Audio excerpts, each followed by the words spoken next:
All protocol is observed. I wish to express a disclaimer that my relationship with Justice George Kanyehamba, was not in any way characterized by any struggle. So I think that was the wrong word.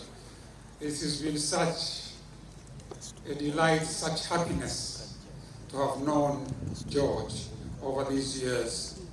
We first met when he came to Britain to study for his doctorate in law.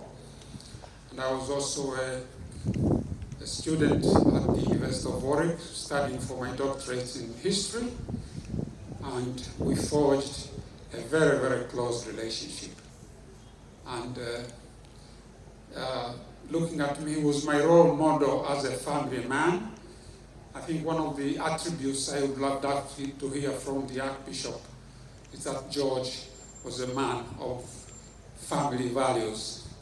So he stimulated me, and I decided to go back home and get married and join the ranks of the married and become as respectable as my model, George Kanyehamba.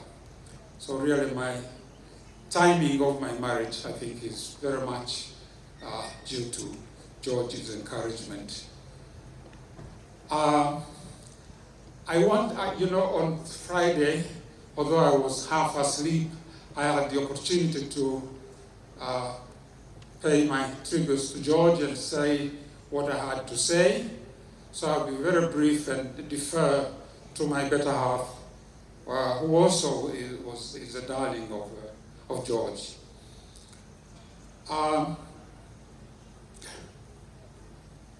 I bring to you greetings and condolences from a very prominent lawyer in our country, and that is retired Judge Joseph Warioba, who is also a retired Prime Minister and second Vice President, and a person I regard as a twin of George living in Tanzania. Brilliant, highly respectable, a person of high integrity and an unimpeachable character. He and George were great East Africans. They were both attorneys general of their respective countries. And Justice Warioba told me a story that really touched my heart. Both of them decided that it was a very good idea to form an association of attorneys general in East Africa, the three East African countries of the then East African community. And they had their plans for our countries on how to improve the climate of justice in East Africa. So they approached their counterpart in Kenya. He was not as enthusiastic as they were about that idea. So that was the end of that idea. But I want to say that George was a great East African. He was a great Muchiga, yes, a wonderful, great, committed, patriotic Ugandan, but he was also a committed East African. Because in Britain, our primary identity was East African. So goodbye, my friend George. I'll miss you. I'm very glad that my wife and I and my granddaughter and my son, my daughter who traveled all the way from Canada to come and join you in the Thanksgiving event in 2023. This gave us the opportunity to interact with you when you are still alive. Goodbye. We see you in the beautiful garden of the Lord. So now may I call upon my better half to continue with her short speech. Do I also call you my better half? Yeah. As all those who came before me have already said, or protocols observed. George Kanyehamba, to my kids, is always Uncle George. And I think he will always be in their hearts, Uncle George. A lot of you are feeling sorry for his passing, but I think people like George live on. They live on in the hearts of those whose lives he has touched.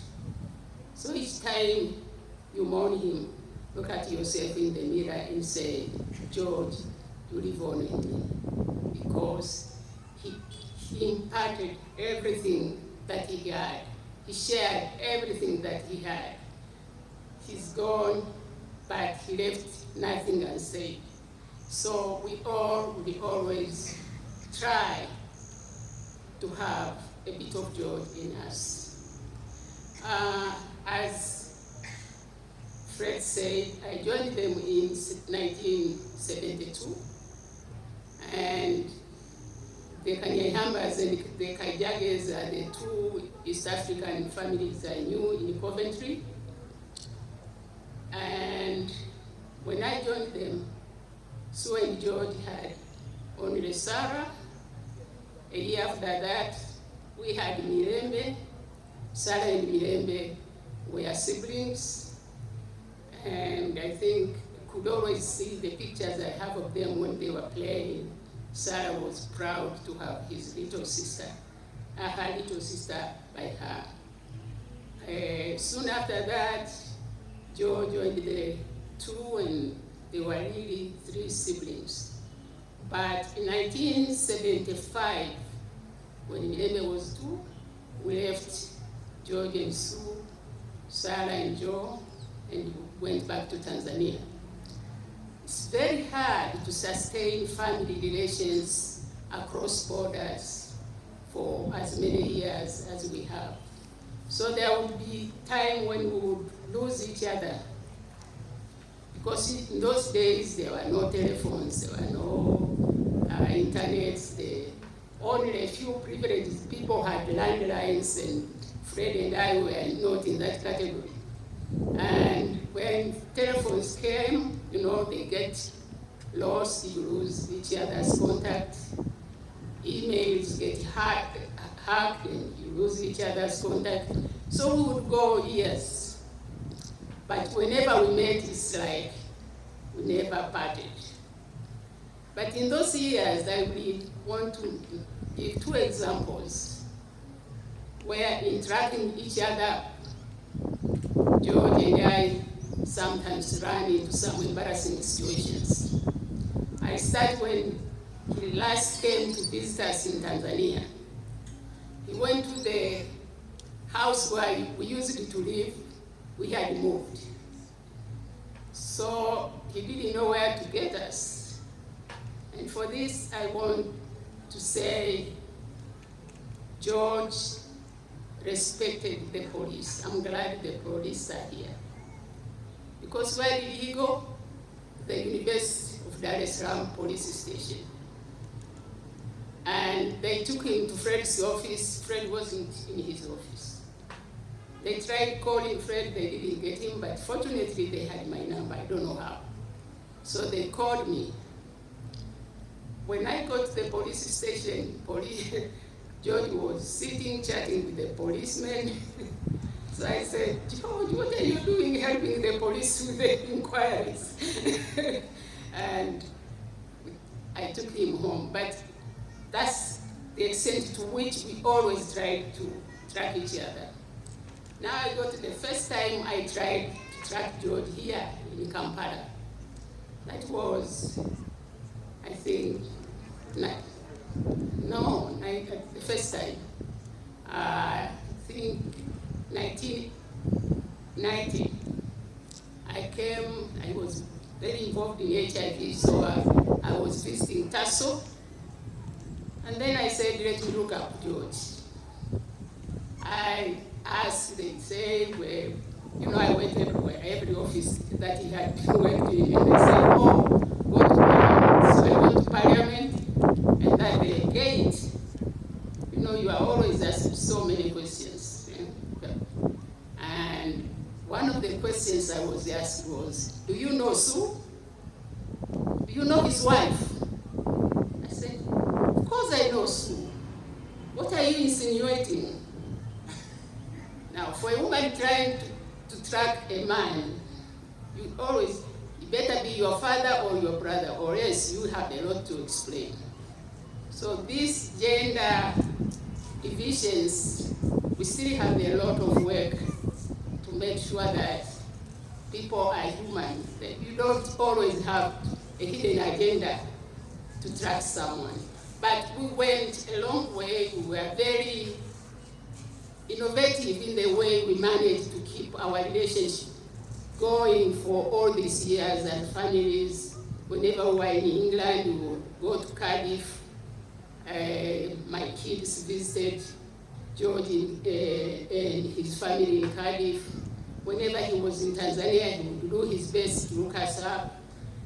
It's very hard to sustain relations with families across borders, but we did the best that we could, and the love and the respect we had for each other never faded all those years.